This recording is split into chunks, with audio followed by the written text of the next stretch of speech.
Talks of David Solomon, podcasts on topics ranging from Jewish history and the Bible to Jewish mysticism, philosophy and thought. To find out about David's talks, books and more, visit davidsolomon.online. And now, here's the lecture. The 17th century, at the end of the day, if we talk about the 16th century as being kind of revolution and transformation, and we talk about the 18th century as being a century of revelation, the 17th century, and the way to access it, is through the concept of community.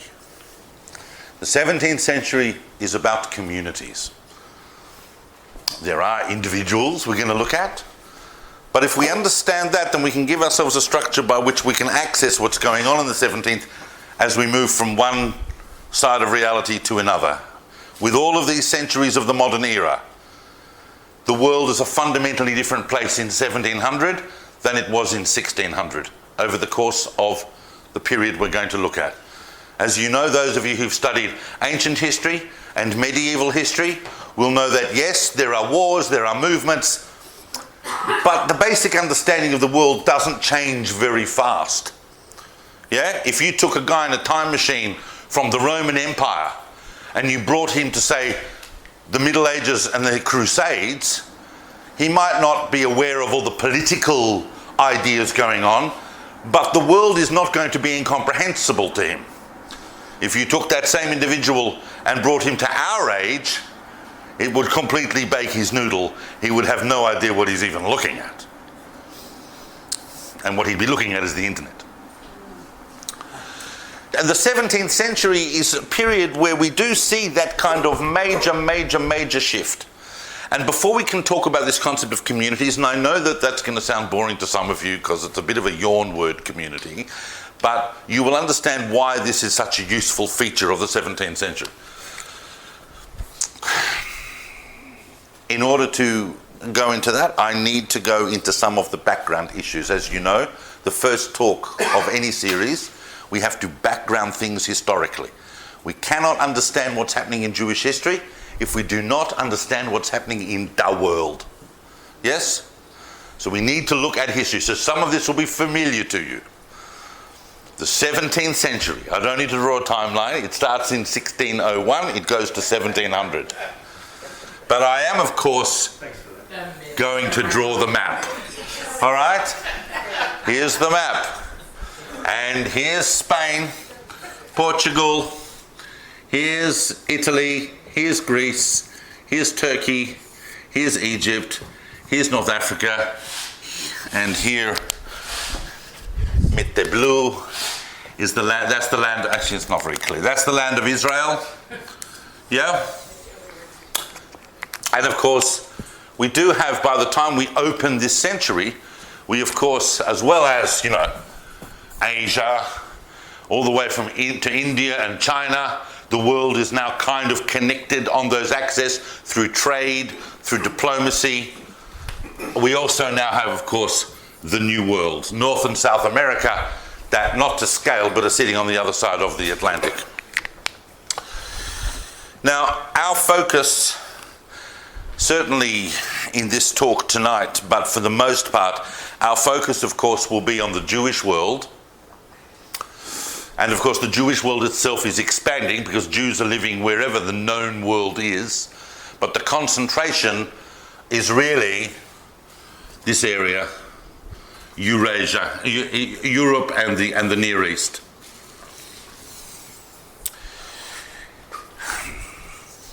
And the first thing we need to understand about the 17th century, and one of the major things that's going on in the background, in other words, I can't spend too much time on this. You need to understand that this is going on in the background of just about everything we're talking about tonight. All of these things are, but this one is going on. And it's called, an event called the 30 Years' War. Yeah, put your hand up if you've heard of the 30 Years' War. Outstanding, fantastic. You probably all score at least a 5 or 6 on the 30 Years' War. We're not going into it in full detail, but it is important to understand. First of all, the 30 Years' War was probably the bloodiest conflict in Europe at any time, basically before the 20th century. It involved numerous states. It was effectively a world war that was happening inside Europe. Everybody was against everybody eventually, and the cost in human life and misery was immense. Millions and millions of people died. This is the 17th century. This is not the 16th, this is the 17th century. And what was the basic war about?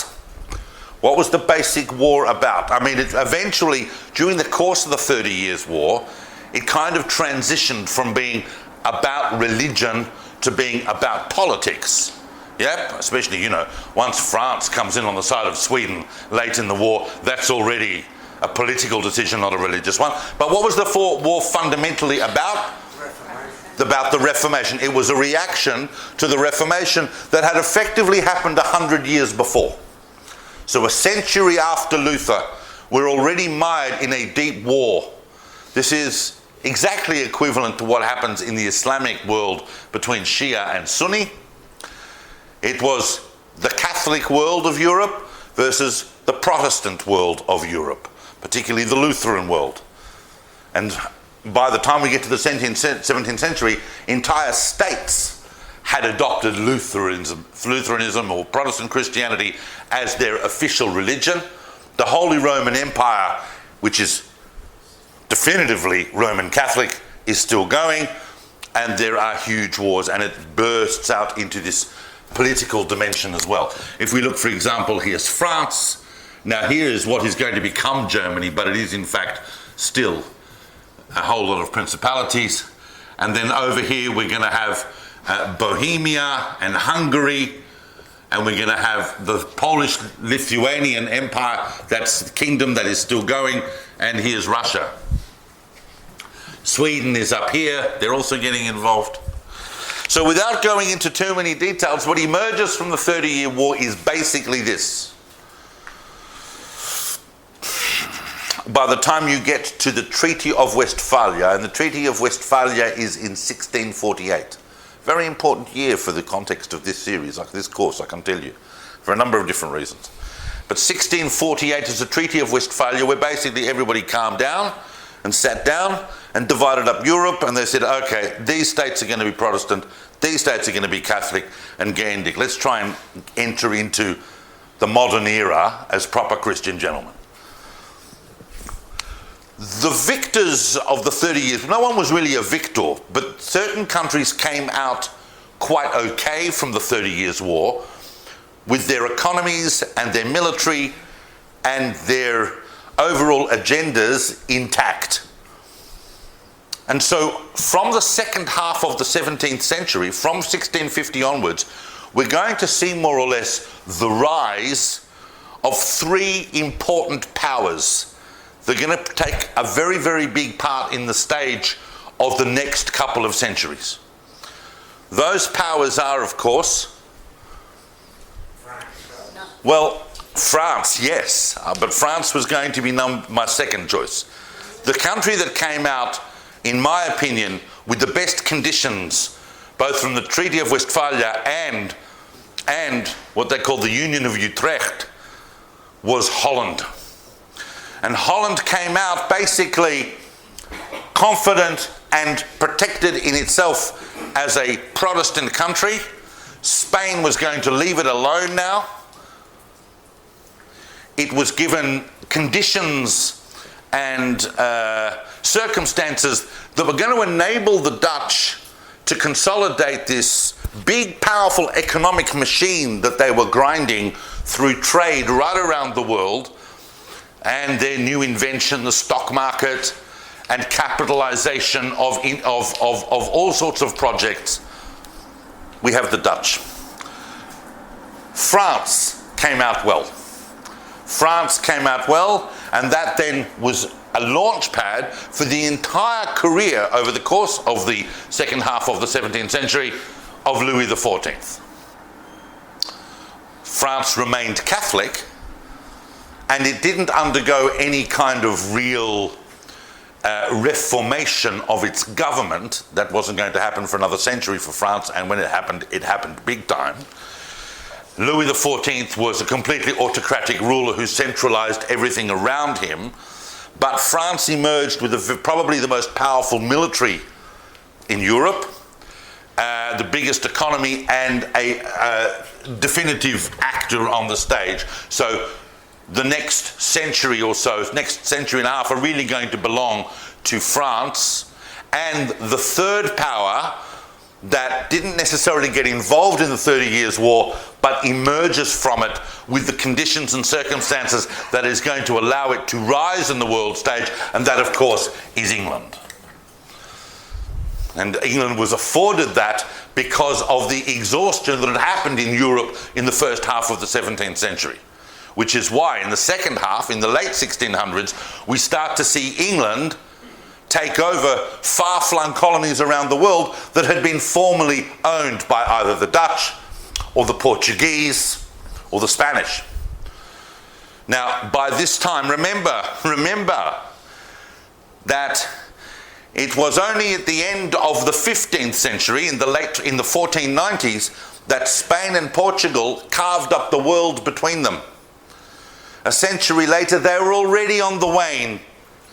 And by the time you get to the middle of the 17th century, they're important, but they're not really calling the shots anymore. They're no longer the driving agencies of what is happening in Europe. Now it's about Holland, it's about France, and it's about England. So we need to bear in mind that all of that is happening in the background. And now, I need to discuss for a couple of minutes, and we need to be very, very careful because I can only spend 2 minutes on this as a background factor, but you would be aware that what I'm about to say could take us into long and far-reaching discussions that will distract us, and I'll never get through the 17th century. But obviously, the big thing that is going to happen in the 17th century, I'm talking world history now, that is going to change everything, and it's always in the background of everything we're going to talk about. Galileo. Descartes. Some people would actually say Descartes, Galileo. I said Galileo because Galileo is a bit older than Descartes. But really, what we recognize as the Enlightenment really starts with Descartes. Why Descartes? Why does it start with Descartes? Well, obviously he's a philosopher, but why does it start with, there have been philosophers before him. What was it about Descartes that causes him to be recognized as the beginning of the modern era of the Enlightenment, of the entire way in which humanity now thinks? He's a rationalist, but others have been rationalists. What's famous about him? What was different about Descartes' rationalism? He stressed the individual. He did stress the individual. Correct. Descartes wanted to completely deconstruct all knowledge that we had and start again, building up human knowledge only from what I can absolutely know. In other words, I can prove it either mathematically or it's an incontestable fact. And to build it up. And he stripped away all of the things that we had received from all of history. All the ideas, all the knowledge, nothing. And began with one fundamental proposition. The only thing that I can be sure of, in other words, I can't even trust my senses. Even the senses, sight, hearing, have all been found to be unreliable at some point. What is the only piece of knowledge that is not entirely unreliable? Not entirely, but it is not unreliable in any sense. That I exist. Well, how do I know I exist? The only thing I can know for sure is that someone is thinking. I'm thinking about this. Cogito, ergo sum, therefore I am. That's the only thing. Someone is doing this thinking. Therefore, someone must exist. Which means you were right in a sense. It brings it back to the self. It's in a sense, it's called the creation of the self, but it's also the creation of empirical knowledge. It's creation of what we're going to come to call modern science, modern mathematics, modern rationalism, all built from Descartes, a massive grounding moment. And I said Galileo because Galileo, we'll have more to say about Galileo, but Galileo is astonishing. Because Galileo took the theories that had burst in the scene 100 years before of Copernicus and proved them using what? A telescope. Hello, there's moons going around Jupiter. Oh. Now, the third figure that we would talk about, and who's generally regarded as, when you think Enlightenment, this is whose picture they will show you, Newton. Isaac Newton. By the end of the century that we're going to look at, Newton has published Principia Mathematica. Now you're sitting there going, oh, no, no, no. A maths book in Latin. What does that matter? Because Newton demonstrated that he could explain mathematically what's going on with the planets, what's going on with the Earth and the Sun, and it's all about this concept called gravity. And he was also able to explain the fundamental laws of motion and mechanics. Remember that when the Americans went to the moon in the 1960s, they did it based on equations that were fundamentally based on Newtonian mechanics. You don't need 20th century physics for that. You need Einstein to create an atom bomb, but you don't need Einstein, you don't need Bohr in order to create a rocket that will go to the moon. That's Newtonian. So Newton completely blitzed open our understanding of physics, of the world. He wasn't the first person to notice gravity. People realize that things fall if you don't hold them up.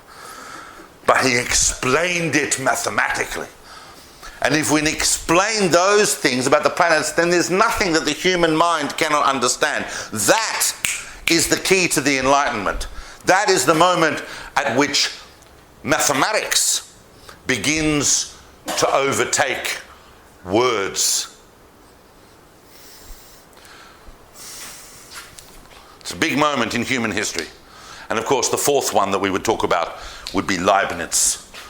And Leibniz, who at the same time as Newton, basically invented calculus and integral differentiation. And from there, once you have those things in place, then you are able to explain and understand, oh, that's the springboard for 18th and 19th century mathematics that is going to lead to the world in which we live. Now, those things, I have to tell you, the 30 Years' War, the rise of Holland, France and England, and the Enlightenment, and it kind of hurts me to say this, but they're not specifically Jewish events. There were a few non-Jews involved, but all of them impacted on the history we're going to talk about in this course. So I need to lay them down at the very beginning. We'll refer to them. Everything I'm talking about tonight is really to set the conditions for the big dramas that are going to happen. But for us to really understand those dramas, rather than just see them as stories from comic books, we need to understand what conditions they're working against. Now, moving a little locally to Jewish history and some of the background events that are happening in Jewish history, two things I want to refer to. There are many things, and we're going to look at them, but there's two things I want to specifically refer to. And one is that there are now a lot of Jews living in Eastern Europe. Yeah, it's going to get more. It's going to get a little crowded there, in fact, but it's going to be more. But already we've got some sizable, we've got tens, if not hundreds, we've got hundreds of thousands of Jews, maybe as much as well over 1 million.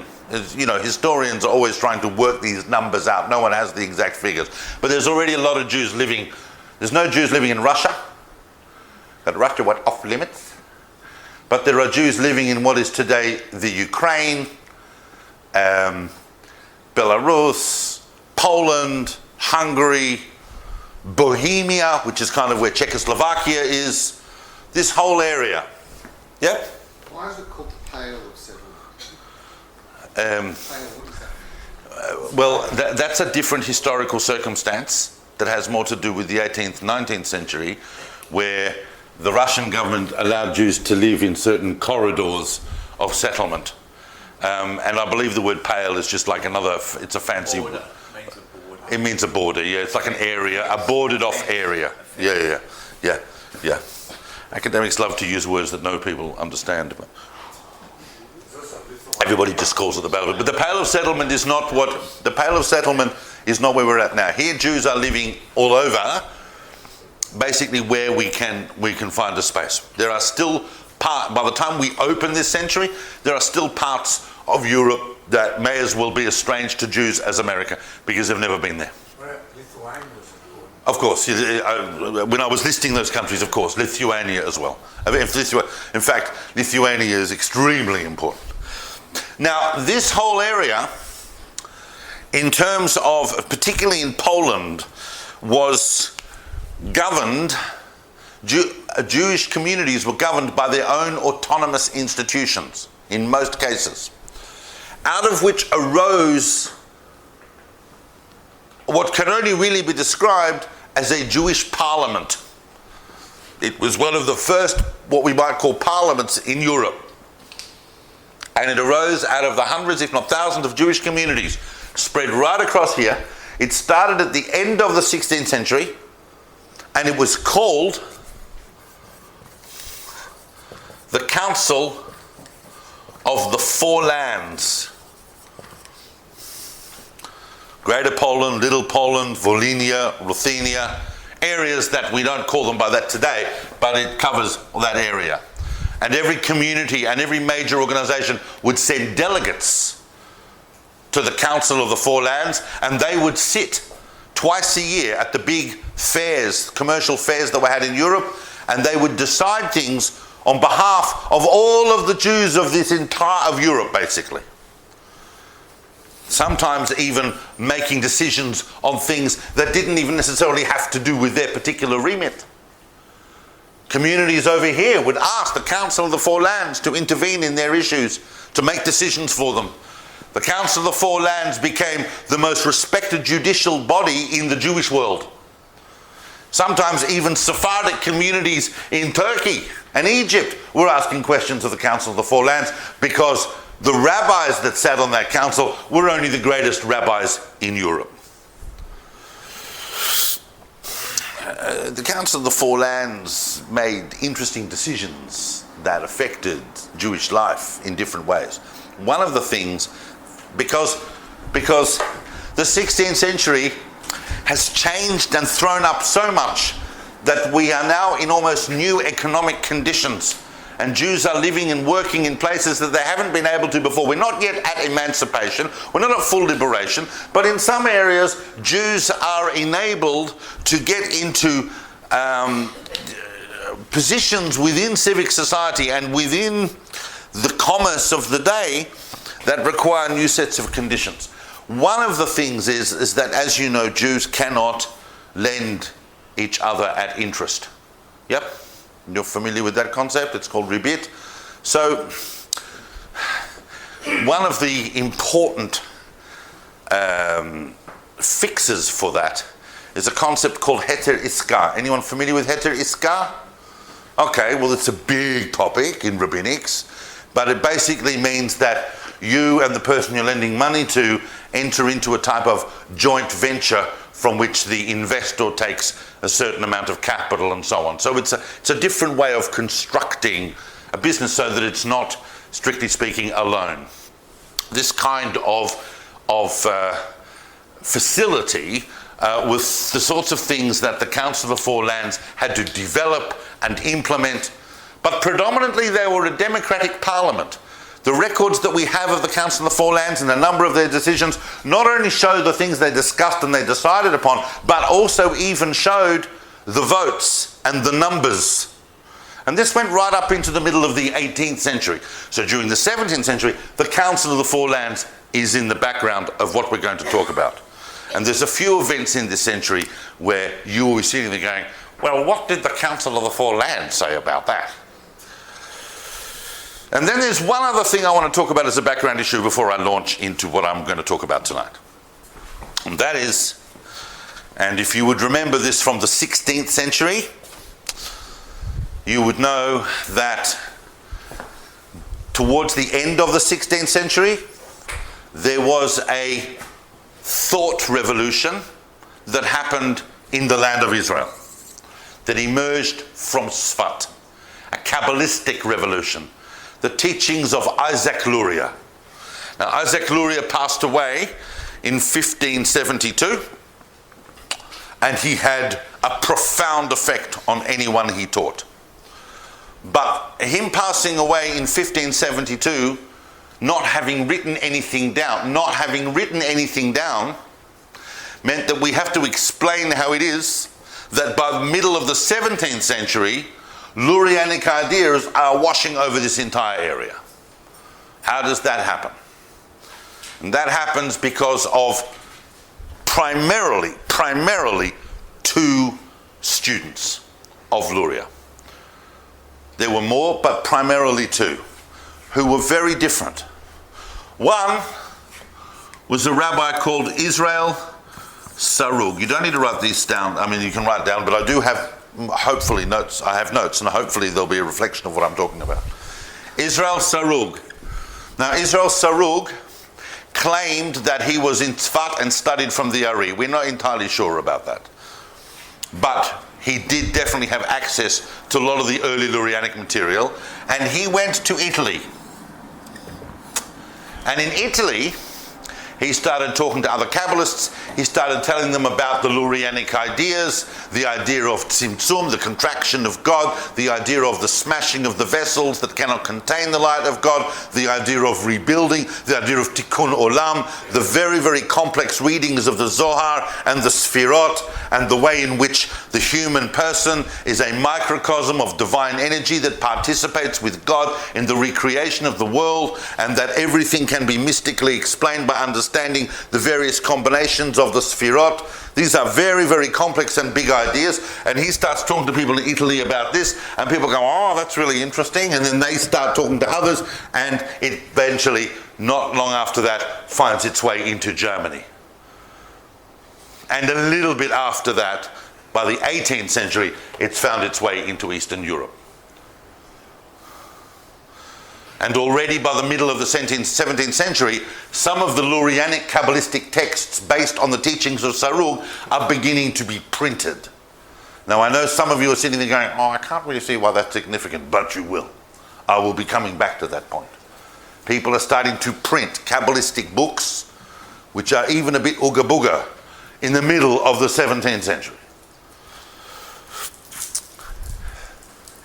And the other primary student of the Ari is a rabbi called Chaim Vital. Chaim ben Yosef Vital Calabresi.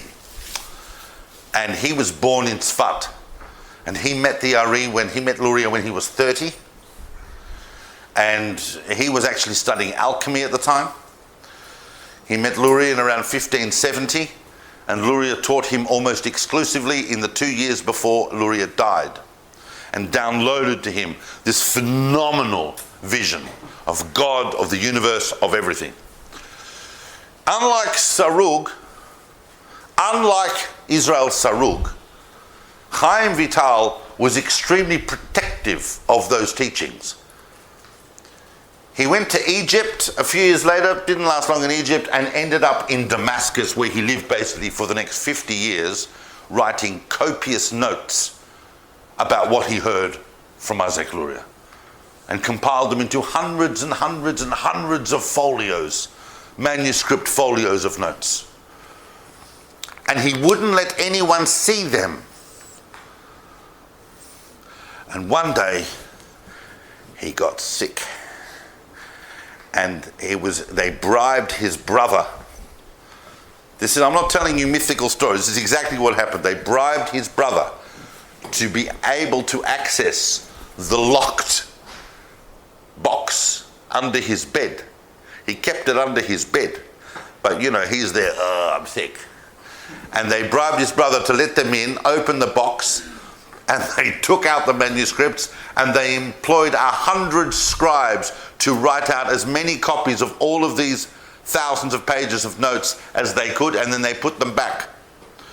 That was the first of the releases of Chaim Vital's Lorianic doctrines. And then when he died, he ordered in his will that these manuscripts be buried with him. And then they gathered a whole lot of rabbis together, and they stood by the graveside and asked permission to be able to open up the grave and take out the manuscripts. And they convinced themselves that they had that permission, and that's what they did. Now, Chaim Vital's Lorianic Kabbalah, which is far, far more complex and in some ways more deep than Tsurug's, very quickly had a great effect over this area, Egypt, North Africa, and Iraq, and the land of Israel. This is the concentration of Vital's influence. Vitalian Kabbalah does not make its way into Europe for quite some time. Now, I'm telling you those things and you're going to go, that sounds like a very, very obscure, recondite point. But it's going to have great significance, and hopefully I'll be returning to that. All right, I want to start talking about communities. Ouch. Ouch. Wow. I don't have long to talk about the many things I need to talk about tonight. But everybody clear now where we've grounded the 17th century and when we're talking about? So the first community I'm going to go geographically, so I'm going to go east to west. Now there are a number of significant communities already established in Eastern Europe. If I was to name two, what would they be? So one we discussed when we looked at the 16th century, if you recall, and we looked at Poland, we looked at the rise and the eventual influence of the community of Krakow, which became very big during the 16th century. So that by the time we opened the 17th century, Krakow is still a very impressive community, commercially and particularly rabbinically and spiritually. But it's kind of overshadowed by another community that if you were anywhere in this side of Europe, this would be the community you would regard as the most significant Jewish community in Europe, and it is, of course, Vilna not yet. It's Prague. Vilna's day is yet to come. Vilna is more an 18th century story. It's Prague at the beginning of the 17th century. And we've just had Rabbi Yehuda Lev, the Mahara of Prague, has been the rabbi. He dies early in the century. But Prague also, what else is unique about Prague? What else? Huh? Well, yes. Yes. But the Golem and the Maharal are really a 16th century story, and we discussed that in the 16th century. But what is significant about Prague? What has been significant about Prague since in the last quarter of the 16th and is still the case? Who remembers? It is correct. Rudolph II, who is the Holy Roman Empire, relocated the capital of the Holy Roman Empire to Prague. So it really is at the center of things, and its Jewish community is on crack. Or steroids, actually, over there. Now, the Maharal of Prague, who I'm not going into now, we discussed that length in the 16th, and it would really take us away from where we are now. The Maharal of Prague, this astonishingly overwhelming figure, but he had a few significant students. One of whom is the first person I want to talk about tonight. And I'm going to tell you something interesting about Prague that is going to make you go, ah. And just so you know, you don't have to be scared about going, ah, because I'll tell you what it is when I get to it. All right? Now, so you don't have to be sitting there going, oh, is that the fact that's going to make me go, ah? No, it's another fact. He hasn't told us yet. One of the great students of the Maharal of Prague And once again, if we have such a limited time to talk about the 17th century, everybody I'm talking about is important. It was a man called, and I mentioned him in the 16th. I mentioned him in the 16th because he's very, very interesting. And his name is David Guns. Remember that his cousin Joachim Guns had gone with Raleigh to America and so on. Yeah, but this is David Guns. Now, David Guns published a book at the beginning of the 17th century. And it's a book called Magen David. All right? Magen David, the Shield of David, referring to the Star of David. Obviously, using his own name. Now, Magen David is a book written by a very learned rabbi, a student of the Mahara of Prague, on astronomy. On astronomy. And in this book, in the opening pages of this book, David Guns tells you that sometime earlier, about a century earlier, there had been this brilliant, amazing, off-the-scale, incredible person called Copernicus. Now that itself is remarkable. Remember how Copernicus was treated by the church in the 16th century, yeah? And generally, conservative rabbis also kind of sided with the church on those issues. What's the problem? What was the problem? What was the problem? Why did Galileo, for example, get in trouble for advocating Copernican theory? What's the problem? Because the Earth is the centre of the universe. No, that's what they were saying. Yes. But what's the problem? Someone comes along and says, I don't think the sun goes around the earth, I think the earth goes around the sun. What's the problem for if you're a conservative religious figure? What's your, in the Christian world, or maybe even in the Jewish world, what's your problem with that? It's what? Heretical. Why? I'm asking why. That's one of their arguments, but the main argument is that there are certain scriptural verses that seem to indicate that the sun is going around the earth. One, for example, in Joshua, where Joshua tells the sun to stand still. There are other scriptures. Now, that won't be a problem for Spinoza in his Tractatus, but we're not looking at that yet. We're still in the early 17th century. The other problem was, Copernicus had the mathematics. And as I said in the 16th, Tycho Brahe in Denmark tried to argue against Copernicus and created, through phenomenally astute and accurate observations, created a model where he kvetched like this to prove that Copernicus was wrong, but the solar system would still make sense, but he didn't. And then it was Brahe's student Kepler who welded Copernicus's ideas together with Tycho Brahe's mathematics and astronomical observations to basically create the picture that we have today. The Earth goes around the sun. So when David Guns comes out and talks about Copernicus in such amazing terms, that itself is already telling us that in Prague already, the Jewish world was opening up to what was potentially going to be the Enlightenment. But, says Guns, at the end of a whole page of telling you how amazing Copernicus was, after a century of the church saying that Copernicus was the biggest fool and heretic and awful person, after a page of saying how brilliant he was, but he's wrong. He's wrong because even though all the maths works out, at the end of the day, we don't have, we have a revelation that tells us differently. Still couldn't make that final jump to say, well, maybe that's telling us something about the nature of revelation. Whereas in other parts of Europe, as we will see, once the mathematics shows you something, once you can prove it, once empirical evidence supports it, once rationalistic science tells you that's the way it's going to be, that's the way it is. You can jump up and down and say the word the Bible 100 times. It's not going to help you.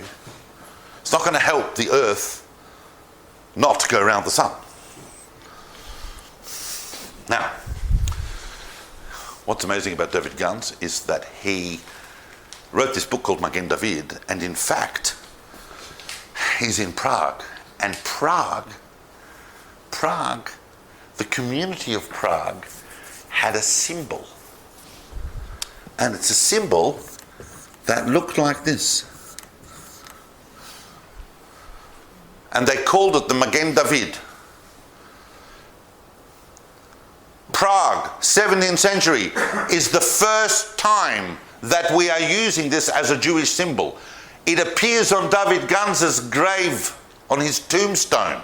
It is the first time the Magen David has ever been used on a tombstone.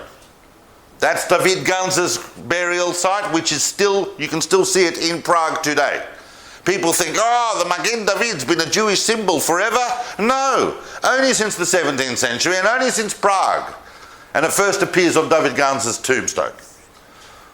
Although it had been known traditionally within Prague itself that it was something that they were kind of, using a little bit. But in 1648 was the Battle of Prague. What else did I say happened in 1648? Treaty of Westphalia, yeah. So at the very, very end of the 30 Years' War, Sweden invaded Bohemia. In fact, not just right at the end of the war, while they were having peace discussions, Sweden invaded Bohemia. And they basically did it to loot all the art from Rudolf II's castle.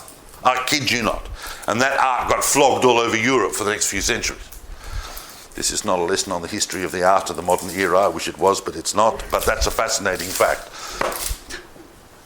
In recognition of the Jewish community's assistance in the defense of Prague, the Jewish community stood as one on the walls of the city of Prague to help defend the city. It was a unique moment, and one that we need to think about in relation to other things I want to talk about tonight.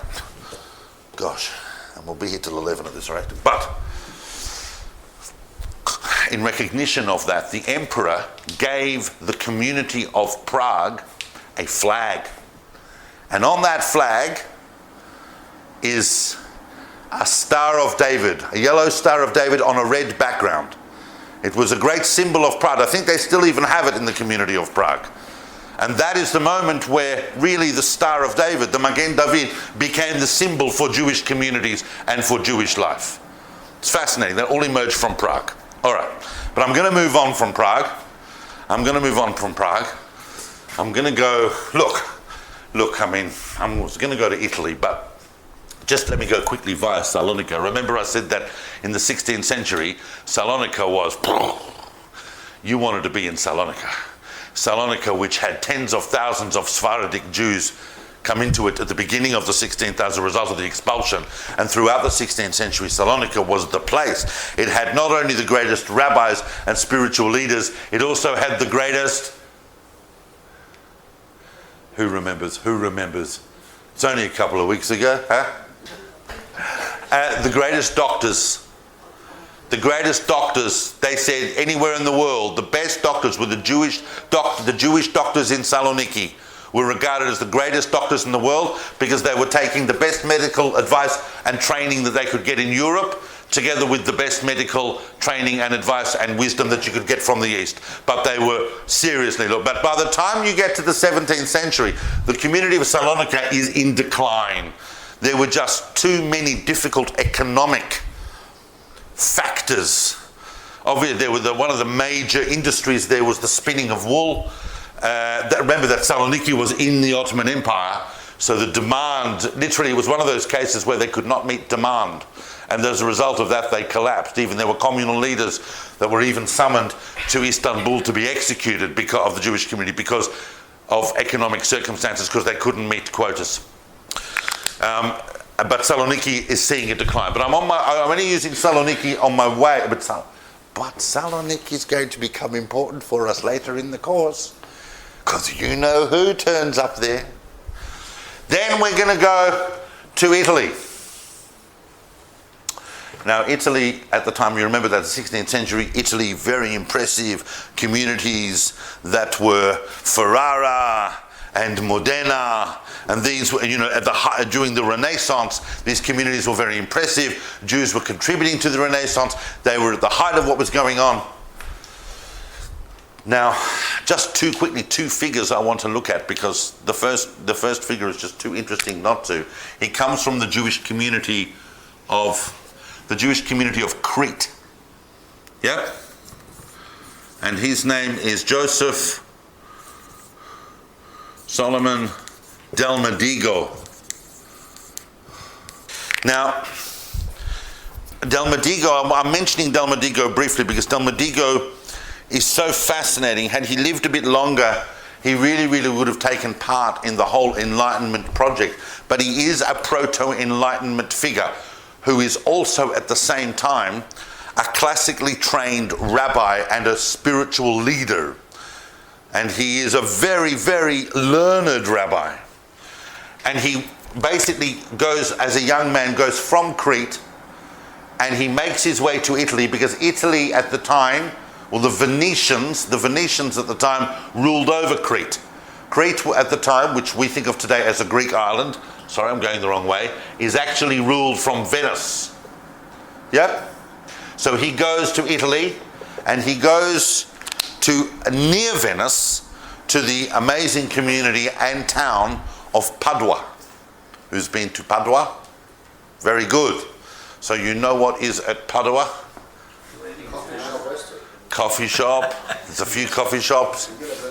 There's the university. The Leaning Tower of Pisa is not in Padua. It's in Pisa. Now, he goes to Padua. I heard that it leans so far. Yeah, that goes to maybe. Well, yeah. Now, in Padua is the University of Padua, and who's teaching at the University of Padua? Galileo.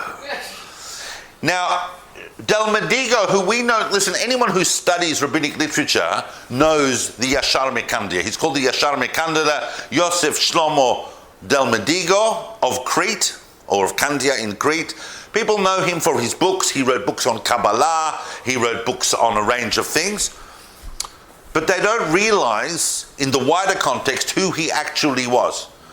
He went to study mathematics and astronomy at the University of Padua, and he writes in his autobiography in great detail about the classes he took during the semesters, if you like, of 1609 and 1610 with Galileo Galilei.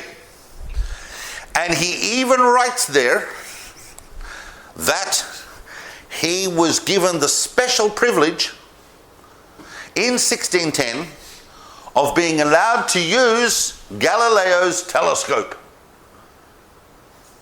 Now, Galileo had only invented his telescope in 1608, 1609. So this is very early on. There are rabbinic Jews and people who are going to go and influence the Jewish world who are sticking their nose right in Galileo's business and seeing what's going on there. And yet the Yashar Mekandia del Mdico is someone that we know has no problem writing books on Lorianic Kabbalah because he met Tsuruga. And he writes books on Lorianic Kabbalah. He's one of the great disseminators of this. He did not see a conflict. Lorianic thought was so revolutionary that it was seen simply as a whole new corridor of human understanding, as was the telescope, as was the new mathematics, as was the other invention that was just beginning to come into people's minds. And that was, of course, that would become bigger in the 17th century, was the opposite of the telescope. It was, of course, the microscope. Yes, that was, exactly. You need a range of lenses. But that wasn't seen as a conflict. In fact, del Mdico defended Kabbalah against a book written by his great-grandfather against Kabbalah. So these are interesting people. The other person that I just from Italy is Leon Modena. And Leon Modena is a very different type of person, also deeply interested in Enlightenment ideas, such as they are, but he is an anti-Kabbalist. He also has got a very, very interesting autobiography. I don't know if any of you are ever going to read it. It's called Chayei Yehuda. And in Chayei Yehuda, he writes amazingly, one of the first really honest accounts of a spiritual leader of the modern era, where he writes about, he was the rabbi of the town, he was hugely learned, people still study books, he was a very, very high level scholar. But he had a problem, he struggled with gambling. He had a gambling addiction, which is fascinating. It's fascinating not just that he had one, but it's also fascinating that he writes about it. And it's one of the earliest kind of autobiographical accounts of how a person struggles with addiction. Extremely interesting if you get a chance to read it. But Leo Medina is going to come back into our course a few times. And unlike Shlomo del Mdico, he wrote against Kabbalah. He thought that the Zohar was a complete forgery.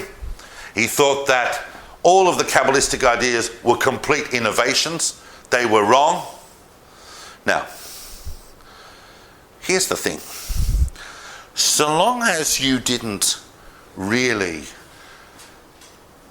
transgress or deny any of the fundamental principles of Judaism, you're allowed to say that. You're allowed to say you don't think Kabbalah is truth. You're allowed to say that this is a recent innovation. The mainstream of Jewish thought in the world today, as of the last 500 years, has been that Kabbalah is a mainstream revelation of the Jewish world. It is a part of Torah. It is an authentic part of the unfolding of the Jewish people's divine revelation in the world. But there have at various times been people that have held out against that. And they always turn to Modena, because Modena's book on Ari Nohem, on the whole concept of Kabbalah and where he thinks it came from and what's wrong with it, still talks to modern readers who don't like Kabbalah. But once again, these figures could only appear in the 17th century as they are. Now, however, if Prague was the Prague in Eastern Europe, what was the big community in Western Europe? So big, in fact, and powerful and influential as a Jewish community that it's kind of sometimes called the Jewish capital of Western Europe in the 17th century. Which city has the most impressive Jewish and influential and powerful Jewish community in Western Europe? It's Frankfurt. Frankfurt is so significant that first of all monies that were collected in Jewish communities right across Western Europe, that were collected for the purpose of supporting the Jewish communities of the land of Israel. Remember how important that became? We talked about that in the 16th century, the establishment of the idea that communities would send money to the land of Israel to support the community there. All monies collected in Western Europe were collated in Frankfurt and then sent on from Frankfurt. So it kind of had this symbolic economic hold. But Frankfurt was already producing scholars and men of commerce. It was a very powerful community. But they underwent something in the year 1614 that was incredible. Frankfurt, in around 1612, 1613, the Jewish community was becoming so successful and they were taking so much business that the new rising middle class of the burghers was starting to complain that the Jews were taking too much business, and they were starting to make other kinds of complaints against the city council under a guy called Fettmilch, Vincent Fettmilch. Now Fettmilch got his group together and they seized the gates of the city and they sacked the council. And then the emperor told them they all had to calm down and go back home, and they didn't. And they started rioting in the streets. And then they found out that the town council had misappropriated the taxes from the Jews. So the Jews, against their will, got involved in this dispute. It's all fully documented. And so they went to the Judengasse. They went to effectively the ghetto of Frankfurt, where Nearly 1,500 Jews lived, yeah, hundreds and hundreds of families. And the Fet Milch, it's called the Fet Milch Uprising, and they went to the Jewish ghetto and they drove out every single Jew from the city. They didn't kill them. They drove them into the cemetery. And then they went back to the ghetto and they looted everything. They destroyed the synagogues and they looted the houses. By imperial decree over the next few months, the ringleaders of the rebellion were rounded up, Fet Milch included, and at the head of them, and publicly executed in the main square in Frankfurt.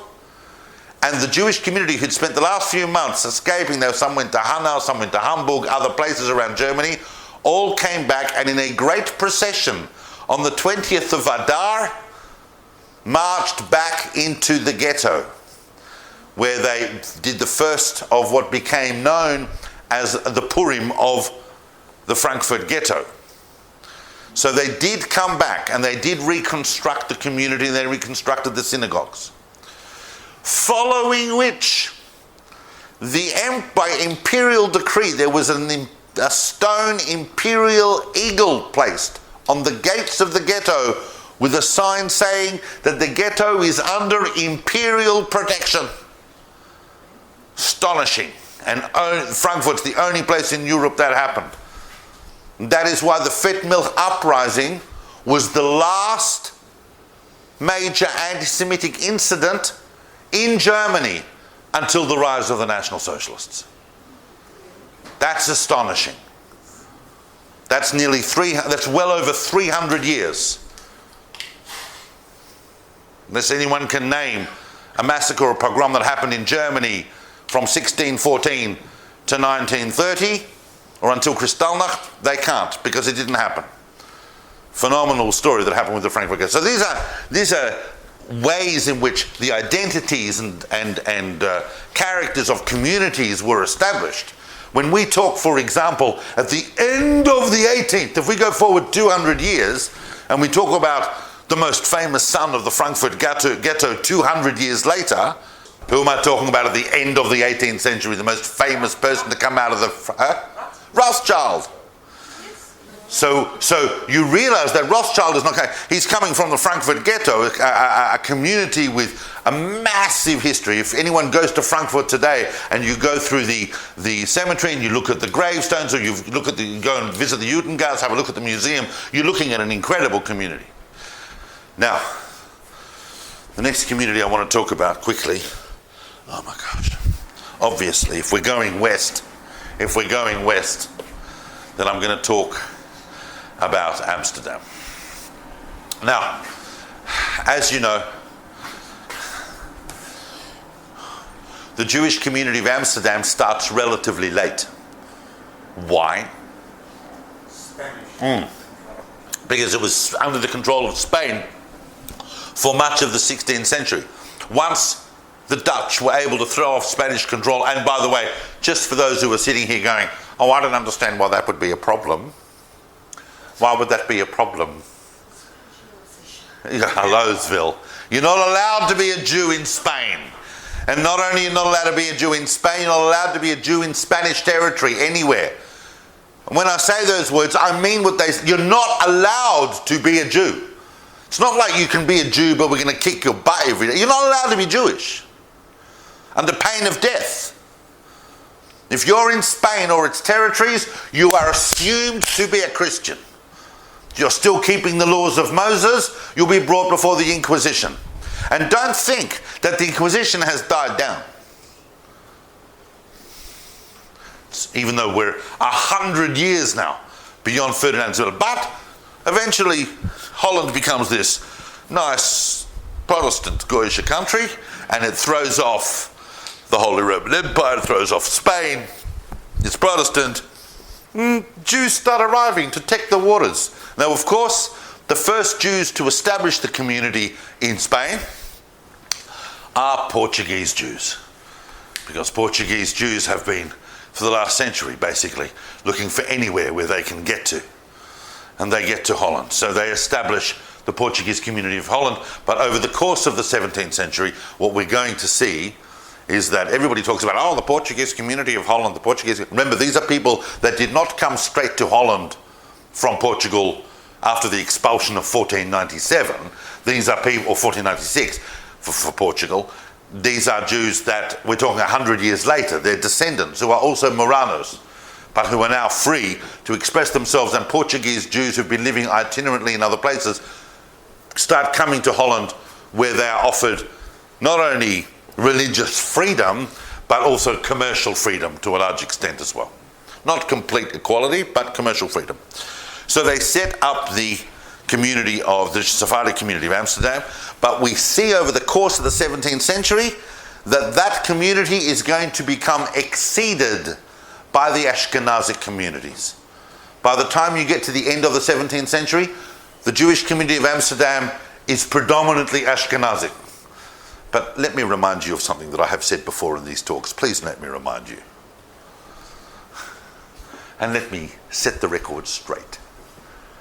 Because there are still people in this world who believe in the mythology passed down amongst the white Ashkenazic socialist paratroopers that founded Israel, that somehow Ashkenazim are cultured and wash once a week, right? And can eat with a knife and fork and use a flush toilet, but the Sephardim just came down from the trees, right? I'm here to tell you that in the 17th century, it was completely the inverse of that. Sephardim were the cultured, the educated, the sophisticated, the wealthy, and there's a whole bunch of stinky gefilte fish eaters over here, and they never even seen a bath. And so when these great waves of Ashkenazic Jews start coming into Holland and coming into Amsterdam during the course of the 17th century, well, naturally, that's going to create some frictions, but eventually it all settles down. There's much greater harmony between the Jews, the Ashkenazic and the Sephardic Jews of Amsterdam than there is, for example, between the Sephardic and Ashkenazic Jews of a place like Hamburg. In Hamburg, they even created separate cemeteries. You couldn't be buried in a cemetery, an Ashkenazic cemetery, if you're a Sephardi, and vice versa. But further west, there was greater integration. Now, there are many, many fascinating people that emerge from the 17th century community in Holland. Right now, I'm just going to talk about one of them. And I have to spend like 2 minutes on this person, but if we don't spend 2 minutes now, then it won't lay the groundwork for what's going to happen later on. There are amazing figures that are significant in the early community of Amsterdam. Amazing rabbis. But from its beginnings, and because it knew that it was in a very religious Lutheran country, and because they were there under great toleration, remember that Holland was the first country that had kind of allowed Jews to live there almost as equal citizens, that they had to be on their absolute best behavior. That meant controlling their own community. Now, one gentleman arrives in Amsterdam.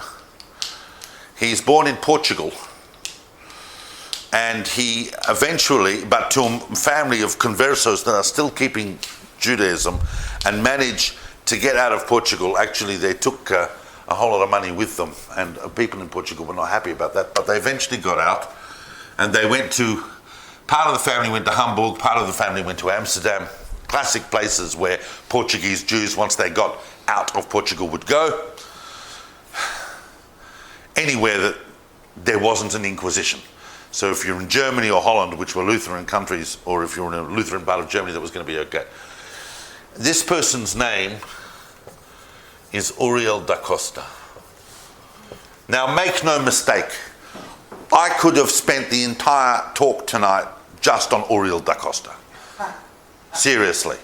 So what I'm about to say in the next few minutes is seriously condensed, but we need to understand him as a figure of the 17th century. Uriel da Costa comes from Portugal. He's just arrived in Hamburg. He's circumcised himself, or he got circumcised, like he's an adult, but he's only just now becoming properly Jewish. And he doesn't like what he sees. He doesn't like Rabbinic Judaism. It's not what he thought it was going to be, yes. In Hamburg or? In Hamburg. He's in Hamburg. He doesn't like what, because remember I said, he goes to Hamburg, the rest of the family goes to Amsterdam. But he doesn't like what he sees. And he starts expressing these thoughts in various pamphlets. You know what? Not so sure about these rabbis. I think they're making stuff up. I'm looking at Judaism today, and I'm looking at the Bible. Doesn't look like the same thing. So where do these ideas come from? Where do these ideas come from? For example, the idea of the immortality of the soul. Where's that in the Bible? And I'll tell you something else about the Bible. Is that I don't think the Bible's fully accurate.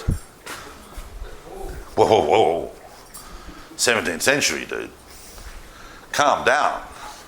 So there's a whole bit of a flap about it, and the rabbis in Amsterdam and the rabbis in Venice and and even a shtickle in the Council of, they're not happy with this, so they said, we're going to excommunicate him.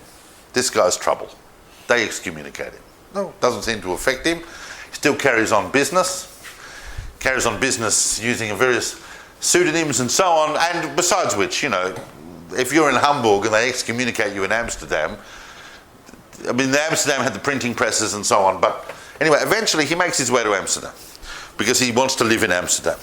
And he starts publishing more tracts. And eventually he becomes completely isolated and excommunicated. You can't do this. But why can't you do this? What's the problem? What's the problem with saying something like there's no immortality of the soul? Who cares? I mean, ultimately that's a big question we should all care about. But why is that bothering people? Because the Christians were going to get upset by it. The whole Jewish community would come under immense pressure. What do you mean? What are you Jews running around challenging fundamental beliefs that we have in common? God, the immortality of the soul, these are things. We can't have your intellectuals starting this up.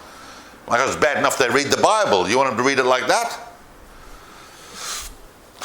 So they completely isolated him to the point where Uriel da Costa eventually could barely function. Remember, there is not yet any such thing as a secular Jew. It doesn't need, in fact, I'll go further. I'll say there ain't any such thing yet as a secular person. This concept doesn't exist. This concept doesn't exist. I'm going to go to uni and become an accountant. I don't really care about God. I'm just going to get on with my life. It doesn't exist. Now, so eventually, Uriel da Costa has to come back into the community, and he goes to the community, he goes to the rabbis, and he says, okay, I'll go through the motions, right? I'll stop writing the pamphlets, and I'll just become a good boy, and I'll just let me back. Yep. So they said, okay, you're going to do repentance. He goes, yeah, okay, I repent. I'm sorry. And they go, no, not simple. And so repentance is not like that. This is Amsterdam in the 17th century. You don't just say, I repent. First of all, we're going to give you 39 lashes. So no, 39 lashes.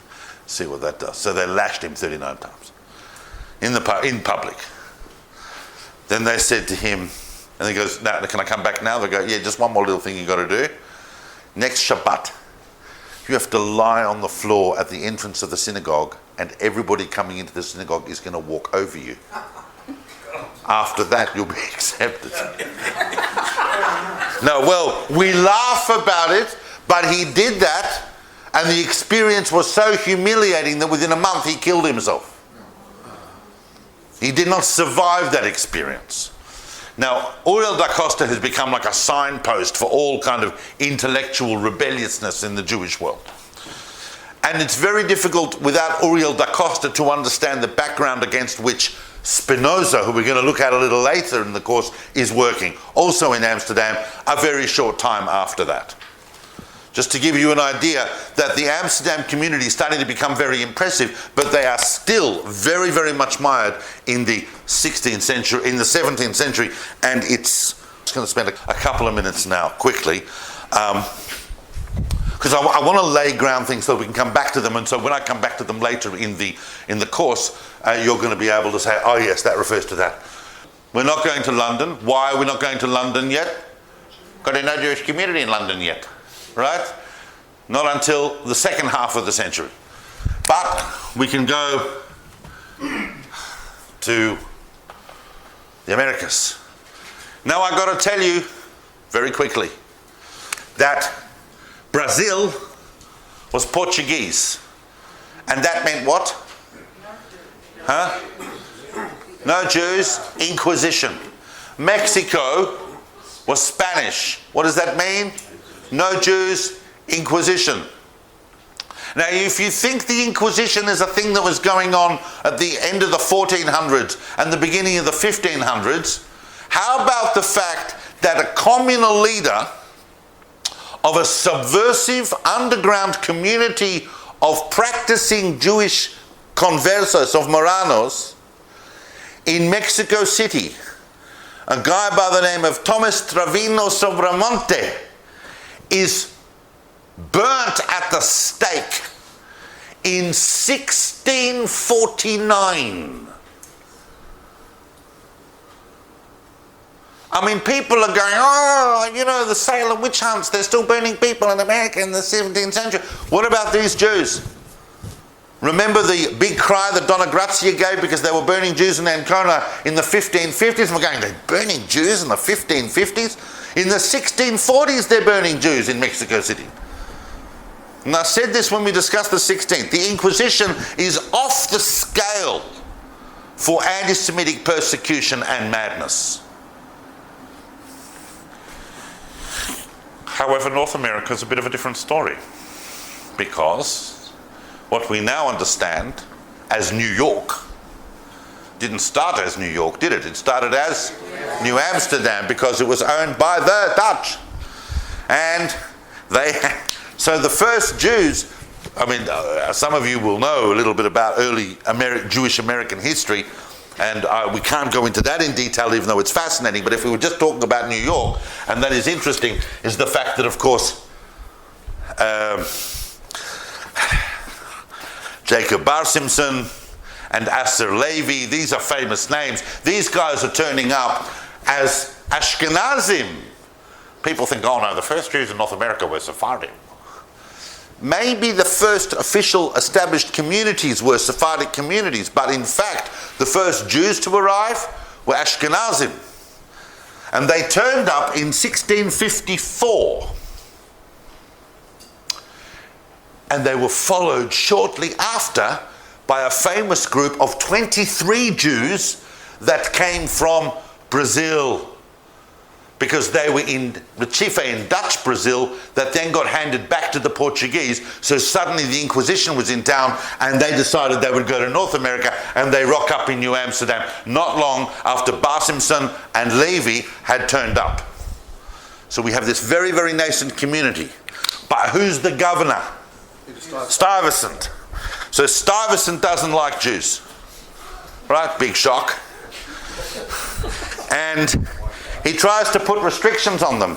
Now, one of the restrictions was every person in the town, every person of means that was a person, had to partake in guard duty.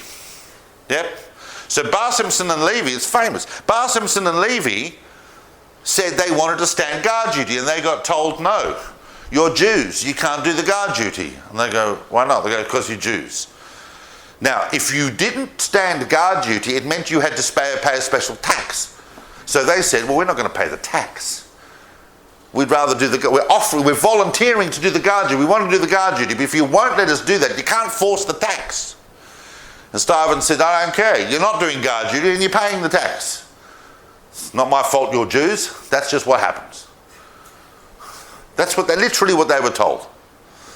And so, in a famous case that you can read in the records, Bar Simpson and Levi went over Stuyvesant's head and had the Dutch West India Company instruct their employee, Stuyvesant, to allow these Jews to stand guard. That is the very, very beginning of the struggle for equality of Jews in North America that became a hallmark of the fact that by the time, a century later of US independence, Jews are basically granted civil rights from the word go. These are very, very interesting times. Of course, in the middle of the 1660s is when New Amsterdam got given over to the British and became known as New York. And by that time, Jews are already arriving from Holland. They're going to go, oh, that sounds like a nice place. We'll go over there, bada boom. And slowly, the Jewish population of New York is increasing. At first, almost predominantly from Dutch Ashkenazic immigrants coming over to New York. Now, in the last 5 minutes, I'm going to talk about one more place. I'm going to talk about it very quickly. I'm so pleased I've actually got through this material. It was quite ambitious, but I wanted to lay the groundwork of the concept of community, because we've discussed Prague, we talked about Italy, we talked about Frankfurt, we talked about Amsterdam, we talked about New York. But there's one more community I just want to briefly talk about, and that is, because it's difficult to talk about this unless you have absorbed everything I've said till now, and that would be the community of Jerusalem. Now, as you would know, Jerusalem is in the land of Israel. And for about 100 years now, if we're looking at the middle of the not 100 years, we're looking at the opening of the 17th century. What has Jerusalem had for the last 50 years or so? If you open up the 17th century, right just after 1600, and if you went to Jerusalem, what would there be that was only a few decades old? The walls.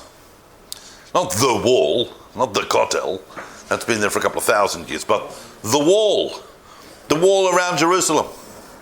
Built by Salomon the Great in the 1550s. Now, Jerusalem, however, has undergone something of a decline, an economic decline, as was most of the land of Israel, because it no longer found itself in that corridor between Damascus and Egypt. And lots of goods and other shipping things are coming in from Europe and from the West as the world is opening up. So Jerusalem is a difficult place to live. Occasionally, you'll have people that go there to retire, but unless they rock up with independent means and enough wealth to get them by, they're not really wanted there. Every once in a while, you'll get a great rabbi emigrating there. We saw this at the end of the 15th century, with Rabbi Vajja ben Bartanura turned up in Jerusalem. Well, here, in the beginning of the 1600s, a great rabbi turns up by the name of Isaiah Horowitz. Now, Rabbi Isaiah Horowitz, one of the most influential and great rabbis of the early 17th century, was born in Prague, just to show you how big Prague was. Do you know who I'm talking about, Rabbi Groner? Of course you do, yes. He was born in Prague. And he very quickly became serious rabbinic spiritual authority, so much so that by the age of 30, he's already sitting on the Council of the Four Lands. We have his signature on a document produced by the Council of the Four Lands already from the 1590s. It happens to be a decree of the Council of the Four Lands, by the way, that rabbinic positions in Europe are not to be sold. Rabbis can only be appointed on merit. You can't sell the position. Anyway, he eventually, so great that he gets a position as the chief rabbi of, he comes from Prague, I mean that itself is impressive, but he gets a job as the chief rabbi of Frankfurt.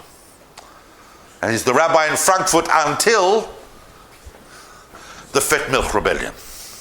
At the Fat Milk Rebellion, he, together with the rest of the city, is driven out. And instead of sticking around to find out what's going to be the next chapter in the story, he says, oh, that's enough for me in Frankfurt. I'm going to go back to Prague. So he goes back to Prague, and this time he goes back to Prague as the chief rabbi of Prague. So there's nowhere really left for him to go in terms of his career.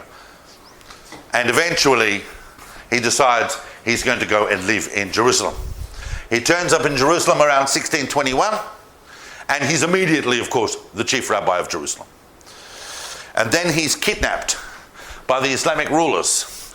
We no longer have these benign Ottoman sultans ruling. There was the whole of the governorship of the Ottoman Empire by this stage had started to get corrupt and autocratic in local regions. And sometimes leaders of individual communities, like the the spiritual leadership of the community of Jerusalem would just be kidnapped at a whim until the community paid a ransom to get them back. That also kind of disappointed him. So he left Jerusalem and he went to live in Tzfat and Tiberias. Living in Tiberias, where he is now buried, he wrote his famous work, which is called Shnei Luchot Habrit, the Shalah, which is known as the Shalah. He's the Shalah HaKadosh, the Holy Shalah. Now I've got time to go into the Shalah and what is in its texts, but it is one of the most influential works written in the last 500 years, and it covers everything to do about Jewish practice, but understanding it on a deep and spiritual and mystical level about why we do the things we do. It's not a Shulchan Aruch, it's not a book of law, it's a book of Lore, it's a book of understanding about everything that we do and why we do it. Influenced immeasurably the Hasidic movement that came in the next century, as well as all of the great spiritual movements across Europe. Now, at exactly the same year that Isaiah Horowitz turned up in Israel, another guy turned up in Israel called Baruch Mizrahi. Anyone heard of Baruch Mizrahi? Anyone seen Baruch Mizrahi house in the old city? Next time you go to Jerusalem, ask your tour guide to show you the Baruch Mizrahi house. Because Baruch Mizrahi turned up in Jerusalem in 1621 with a fair amount of money to retire, and he bought a house. In his will, he stipulated to his children that they were never, ever, ever, them or their descendants, ever to sell that house. And they never sold the house. They never sold the house. He said, you are never to sell that house. Why did he never want his descendants to sell the house? I kid you not. Why? This is in his will. Why? He buried the money. Why must they never sell the house? Because in the resurrection of the dead, after the coming of the Messiah, when he comes back to Jerusalem, he wants to live in that house. They must never sell it. Now, that went, exactly. So his descendants, they might have had tenants there, but they kept documented possession of the house right up until 1948. In 1948, the Jordanians took over the old city. Yep. And there were Muslims, Arab families living there. In 1967, right, the Muslim families were still allowed to live there, but it was recognized that they were that the Mizrahi family were the owners. Then after 67, the Israelis, and as you would recall, demolished a whole area in order to rebuild the Jewish quarter. And they demolished the house. Wait. So they offered compensation to the family. And the family said, we are prohibited by our great going back 350 years, we are prohibited from taking compensation. You have to give us a house. So I said, we can't give you a house, but what we can do is we can write an official contract, an official document. You're going to laugh, but this actually exists. And it is signed by every single Jerusalem mayor since Teddy Kollek, officially promising the Mizrahi family on behalf of the city of Jerusalem that when the Messiah comes, they will give the family a house. Teddy Kollek signed it. Teddy Kollek signed it. Nir Barkat signed it. And what was amazing is you can see a video when Uri Lipoliansky signed it, when he was the Haredi mayor, he's like laughing. And I'm thinking, why are you laughing? Did you actually believe in the coming of the Messiah? Every single Jerusalem mayor has signed this to the Mizrahi family. Their lawyers go in. The first week the mayor is there, they say, re-sign this. Amazing. And he turned up in the early 17th century exactly the same time as the Shalah HaKadosh, as Isaiah Horowitz. And the one last person I want to talk about, so that we can end on this, or I'm already over, but I just wanted to talk about the fact that Yaakov Tzemach, a Portuguese guy from a great, brilliant Kabbalist from a Portuguese family who eventually managed also to escape Portugal, went to Damascus as a young man and sat in Damascus for 18 years studying the manuscripts of Chaim Vital, and eventually came to Jerusalem and opened up a Kabbalistic yeshiva, a higher advanced academy for the study of Kabbalah. Listen to this. This is not a random point. This is going to be very important for what's going to come. And his student Meir Poppers, so Yaakov Tzemach and Meir Poppers family, obviously from Europe, they sat, so in Israel already, the distinctions between Ashkenazi and Sephardim were blurred, but they opened up an advanced Talmudic academy in Jerusalem, where they edited and finally put together definitive editions of Vital's work. They weren't going to be printed for another century. They weren't printed until the late 1700s in Europe, but the definitive editions existed in manuscript already from the middle of the 17th due to the work of Tzemach and Poppers, having spent decades with all of the manuscripts of Chaim Vital. And that is going to be a major contributing factor to the unique conditions that are going to lead on to the great dramas that we have set the stage for, now that we understand what is and where these different communities are. So thank you for listening to that.